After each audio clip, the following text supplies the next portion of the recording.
घने जंगल में एक बाज रहता था। वह बहुत घमंडी था। वह बहुत ही बलवान है करके उससे तेज और ऊपर कोई नहीं उड़ सकता करके गर्व करता था। इससे बिना किसी वजह से हर एक पंछी की मजाक उड़ाते हुए चिढ़ाता था। एक दिन बाज को कहीं कुछ भी सूझ नहीं रहा था, तो ऐसे ही खाली बैठकर उसे कोई तो मिलेगा ही करके इंतजार कर रहा था।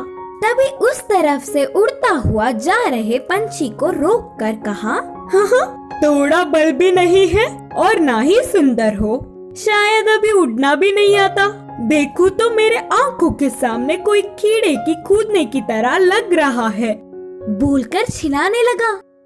उन बातों से पंछी को बहुत गुस्सा आया और कहा, मुझे तुम्हारे जैसे आकाश में उड़ने की कोई जरूरत नहीं है। हर किसी के अपने अपने सामर्थ्य होते हैं।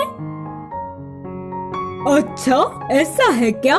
तो फिर मुझसे मुकाबला करके तुम्हारे सामर्थ्य से मुझे हराओ, देखेंगे। मुकाबले के लिए पंछी मान गई और तुरंत मुकाबला क्या है बताने को बाज ने कहा, इधर से हमारे उड़ने का मुकाबला शुरू होगा। उधर दूर के बड़े पेड़ को पार करके इधर वापस लौटने वाला ही जीतेगा। इसके लिए बाज भी मान गया। पहले से ही बाज चालबाज है करके उधर ही आसपास के सारे पक्षियाँ जज बनेंगे करके बोले। मुकाबला शुरू होने के तुरंत पंछी उड़ता हुआ हवा में जेट से चली गई।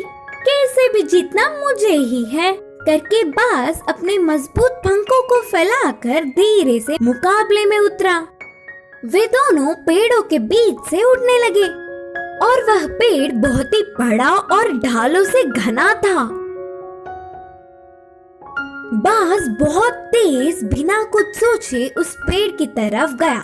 इससे उसके दोनों पंख दो ढालों के बीच फंस गए। वह ना ही आगे जा पा रहा था और ना ही पीछे। ऐसे ही बहुत देर तक तड़पने लगा।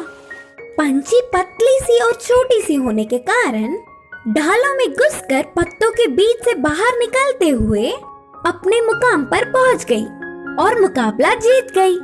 और फिर पंछी के कहने पर बाकी के सारे पक्षी आकर बाज को उन घने पेड़ों की ढालों से छुड़ाए।